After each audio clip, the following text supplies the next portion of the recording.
ढाका आतंक का नया आका। बांग्लादेश में तख्ता पलट को 1 महीना भी नहीं हुआ कि ढाका की हुकूमत ने बांग्लादेश को कट्टरपंथियों के हवाले सौंप दिया है। बांग्लादेश में जमात इस्लामी से बैन हटा दिया गया है। शेख हसीना की सरकार ने 1 अगस्त को इस पर बैन लगाया था। इस जमात पर छात्र आंदोलन के दौरान दंगे भड़काने का आरोप लगा था। अब बांग्लादेश की मोहम्मद यूनुस सरकार का कहना है कि जमात के खिलाफ कोई सबूत नहीं मिलने से बैन को हटा दिया गया है। लेकिन क्या वाकई ऐसा है या फिर कुछ और, इस रिपोर्ट में आपको दिखाते हैं।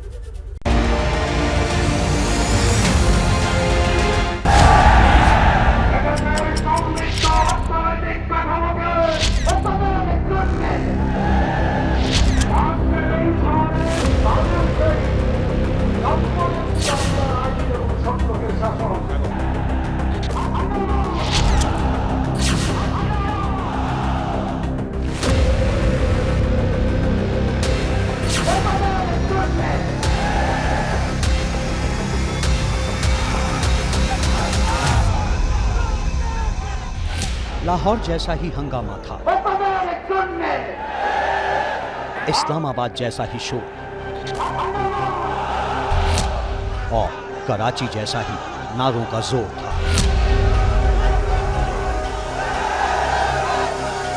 जिन्ना के मुल्क जैसा ही हुकूमत के खिलाफ आवाम का आक्रोश था। लेकिन ये पाकिस्तान नहीं है। करीब आधी सदी पहले पाकिस्तान से टुकड़े होकर तामीर हुआ बांग्लादेश है।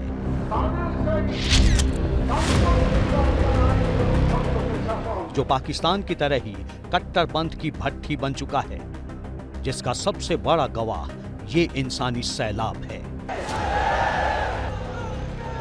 करीब 10 महीने पहले बांग्लादेश की जमात का ये वही जलसा है जिसने ढाका में हसीना की हुकूमत को हल्कान कर ब्रह्मपुत्र के इस ओर तड़ी पार कर दिया।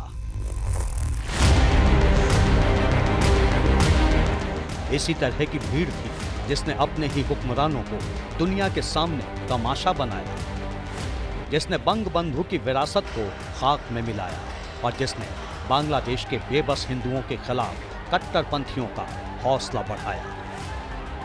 बांग्लादेश की वही जमात अब आजाद है।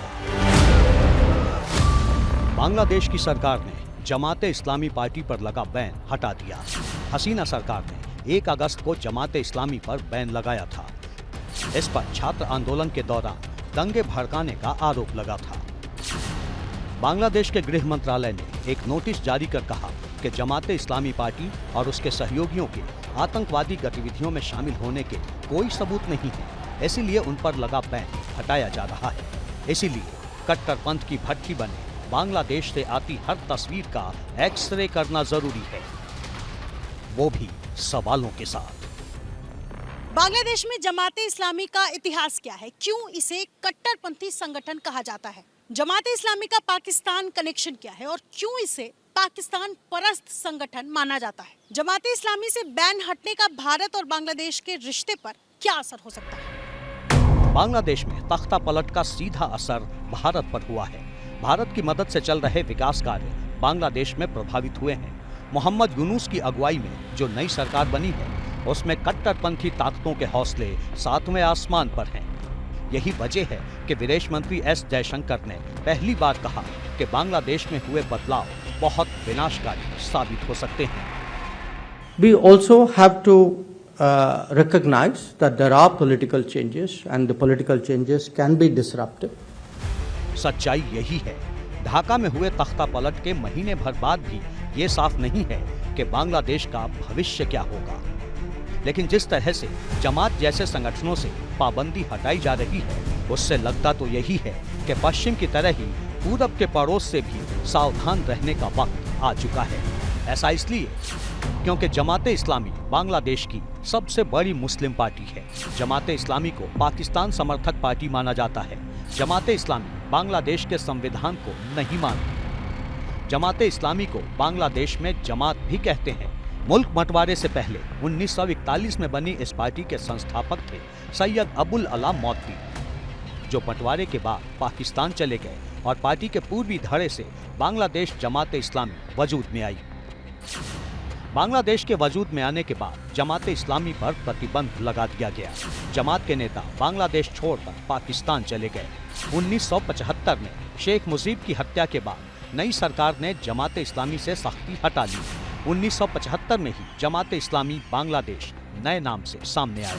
1978 में जमात ने पहली बार आम चुनाव में हिस्सा लिया। 1986 में बांग्लादेश की संसद में जमात के 10 उम्मीदवार जीते। पाकिस्तानी दहशतगर्दों की तरह ही जमात इस्लामी को कट्टर मजहबी पार्टी माना जाता है। पाकिस्तान की तरह बांग्लादेश में हिंदुओं पर होने वाले हमलों में भी इसी पार्टी का हाथ माना जाता है। इसीलिए ढाका की हुकूमत ने जमात इस्लामी से बैन क्या हटाया, पाकिस्तान के कट्टरपंथियों के हौसले बुलंद होने लगे हैं। यही बात आज पाकिस्तान में भी चल रही है। निजाम की तब्दीली के उन्वान से लोगों को बागी बनाया जा रहा है। ऐसा लगता है यही इनकलाब लाएगा और इमाम मेहदी इसी की नस्ल में पैदा होने वाले हैं। बांग्लादेश में जिस तरह जमहूरियत का जनाजा निकाला गया, जिस तरह कत्लो गारत मचाई गई, उससे पाकिस्तानी मौलानाओं ने शरीफ हुकूमत को भी इशारा दे दिया है। कट्टरपंथी खादिम रिजवी की जहरीली जमात ने तो इस्लामाबाद को ढाका की फिल्म रिपीट करने का अल्टीमेटम भी दे दिया है। मैं तुम्हें बता रहा हूँ, अगर तुमने खत्म नबूवत के साथ गद्दारी को वापस ना किया तो याद रखना हम बिजली के बिल के लिए भी आ जाएंगे। वो तो मसला अटल है, हमारे ईमान का है। ये ना हो कि हमारा कदम एक आगे और चला जाए तो ये फिर देख लो तुम्हारे हमसाये में जो कायदे आज़म का पाकिस्तान था, जिसको बांग्लादेश कहते हैं, उसमें गद्दारों को बड़े सगीर के अंदर जगह नहीं मिल रही। बांग्लादेश की बर्बादी से पाकिस्तानी कट्टरपंथी यूं ही बल्ले बल्ले नहीं कर रहे हैं। असल में ढाका की जमात इस्लामी का लाहौर के दहशतगर्दों से पुराना नाता है। जमात इस्लामी पार्टी की स्थापना सैयद अबुल अला मौदी ने मुस्लिम ब्रदरहुड की तरह ही की थी। 1941 में ब्रिटिश शासनकाल के दौरान लाहौर में जमात वजूद में आई। बंटवारे के बाद जमात इस्लामी हिंद और जमात इस्लामी पाकिस्तान दो भागों में बंट गई। 1971 में बांग्लादेश बनने के बाद जमात इस्लामी बांग्लादेश नाम का संगठन बना। पाकिस्तान में जमात इस्लामी का हेडक्वार्टर मुल्तान रोड लाहौर में है। बांग्लादेश की तरह ही पाकिस्तान में भी जमात का सियासत से गहरा नाता रहा है और बांग्लादेश की तरह ही पाकिस्तानी जमात भी शरीफ खानदान को सत्ता से हटाने के लिए ढाका जैसा प्लान बना चुकी है। यकीन न हो तो पाकिस्तानियों से ही सुन लीजिए। जमात इस्लामी की महंगाई के खिलाफ शटडाउन हड़ताल। कराची के मुख्तलिफ इलाकों में एहतजाजी मुजाहरे जारी हैं। Orangi town, north Karachi, power house, Landhi, Dadu Chowrangi और शेरशाह में भी एहतजाज किया जा रहा है। मुजाहिरीन ने रुकावटें लगाकर सड़कों को ट्रैफिक के लिए बंद कर दिया। ट्रैफिक पुलिस के मुताबिक ट्रैफिक को मुतबादिल रूट से गुजारा जा रहा है। जमात इस्लामी की महंगाई के खिलाफ शटडाउन हड़ताल जारी है। बांग्लादेश में तख्ता पलट के बाद से ही पाकिस्तान में भी जमात इस्लामी हुकूमत के खिलाफ मोर्चा खोले हुए है। लेकिन सवाल ये है कि इससे हमारे देश पर क्या असर पड़ सकता है। जमात इस्लामी का नेटवर्क बांग्लादेश से पाकिस्तान ही नहीं, अमेरिका से यूरोप तक फैला हुआ है। कई देशों के कट्टरपंथी संगठनों के संबंध जमात इस्लामी और पाकिस्तान से बताए जाते हैं। लंदन से लेकर पेरिस तक जो हिंसक घटनाएं होती हैं, उसमें जमात इस्लामी का हाथ होने के सबूत भी सामने आए। शोर ही शोर, आग ही आग। कार तोड़ डाली, बस फूंक डाली, जो सामने आया तहस नहस कर दिया।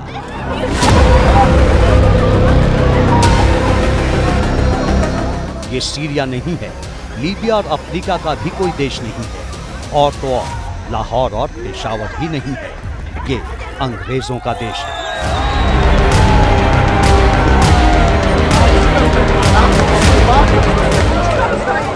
तस्वीरें महीने भर पहले यानी जुलाई की हैं, जब ब्रिटेन दंगों की आग में सुलग उठा था। खुलेआम बसों को आग लगाई गई, पत्थर बरसाए गए, पुलिस की गाड़ियां खाक में मिला दी गईं। कई घंटे तक लीड्स लपटों में रहा और ताकत के मुगालते में रहने वाले अंग्रेज घरों में दुबक कर जान की खैर मनाते रहे। ब्रिटेन में हुई हिंसा के पीछे भी पाकिस्तान के जमीयत तलाबा का हाथ माना जाता रहा है। जमीयत तलाबा कट्टरपंथी स्टूडेंट विंग है, जिसका मुख्यालय पाकिस्तान के लाहौर में है। जमीयत तलाबा की कई आतंकी संगठनों से सांठगांठ है। इनमें हमास, फिलिस्तीन इस्लामिक जिहाद और मुस्लिम ब्रदरहुड शामिल है। बांग्लादेश में जमीयत तलाबा के स्टूडेंट विंग का नाम इस्लामी छात्र शिविर है। ये वही संगठन है जिसने ढाका में आग लगाई थी, जिसके हाथ बांग्लादेश में रहने वाले अल्पसंख्यकों पर होने वाले जुल्म से रंगे हैं।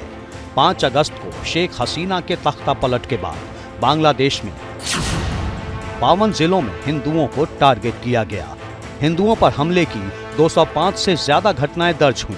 27 जिलों में हिंदुओं की दुकानों और मंदिरों को निशाना बनाया गया, जबकि 20 से ज्यादा मंदिर तोड़ डाले गए। हिंदुओं पर अत्याचारों का गुनाह जमात इस्लामी कबूल कर चुकी है। ऐसे में जमात पर बैन हटाकर ढाका की हुकूमत ने कट्टरपंथियों को खुली छूट दे दी है, जिससे बांग्लादेश में रहने वाले हिंदुओं का जीना और मुश्किल होना तय है। बांग्लादेश में जिस तरह से कट्टर इस्लामिक तत्वों और संगठनों का प्रभाव बढ़ रहा है, उनके मंसूबे बढ़ रहे हैं, बांग्लादेश की हिंदू कम्युनिटी पर जिस तरीके से हमले किए जा रहे हैं, वो निसंदेह भारत के लिए भी बड़ी चिंता का विषय है। भारत के प्रधानमंत्री श्री नरेंद्र मोदी ने 15 अगस्त को लाल किले से दिए गए अपने संबोधन में बांग्लादेश में हिंदू कम्युनिटी के ऊपर किए जा रहे हमलों के संदर्भ में अपनी गहरी चिंता व्यक्त की थी।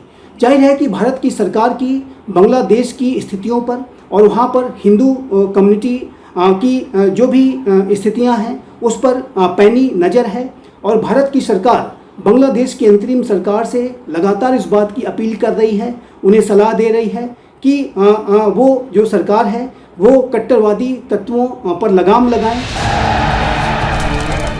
ढाका में तख्ता पलट के बाद से ही अल्पसंख्यकों की आबादी डर डर कर जीने को मजबूर है। खासतौर से हिंदू बस्तियों पर लगातार हमले हो रहे हैं। बांग्लादेश की आबादी 17 करोड़ है, जिसमें हिंदू करीब 7.95% यानी 1 करोड़ 35 लाख है। बांग्लादेश में हिंदू दूसरा सबसे बड़ा धर्म है। बांग्लादेश के 64 में से 61 जिलों में हिंदुओं की बड़ी आबादी रहती है। रिपोर्ट्स के मुताबिक बांग्लादेश में हिंदू शेख हसीना की पार्टी अवामी लीग के समर्थक माने जाते हैं, इसलिए उन्हें चुन चुन कर निशाना बनाया जा रहा है। खास बात यह है कि बांग्लादेश में मुस्लिम और हिंदू दोनों बंगाली हैं, यानी भाषा और सांस्कृतिक लिहाज से दोनों में समानता है, लेकिन धर्म की वजह से दूरियां हैं, जिसका फायदा कट्टरपंथी उठाते हैं, जिनकी करतूतों से बांग्लादेश में हिंदू छलनी में रेत की माफिक छनते चले गए। 1947 में बांग्लादेश में करीब 30% हिंदू थे। 1974 में घटकर 13.5% रह गए। 2011 में बांग्लादेश में 10% हिंदू थे। 2022 के आते आते 8% हो गए। 2021 में भी बांग्लादेश में कट्टरपंथियों ने हिंदुओं को निशाना बनाया था। तब सैकड़ों हिंदू मारे गए थे। कई मंदिरों में तोड़फोड़ की गई थी। इस बार भी ऐसा ही हो रहा है और आगे भी हालात सुधरने की उम्मीद कम ही है। लेकिन अब बात सरहद तक आ चुकी है। जमात जैसे कट्टरपंथी संगठन पर बैन हटाकर यूनुस की हुकूमत ने इस्लामाबाद की तरह ही ढाका के आतंक का आका बनने की मुनादी कर दी है।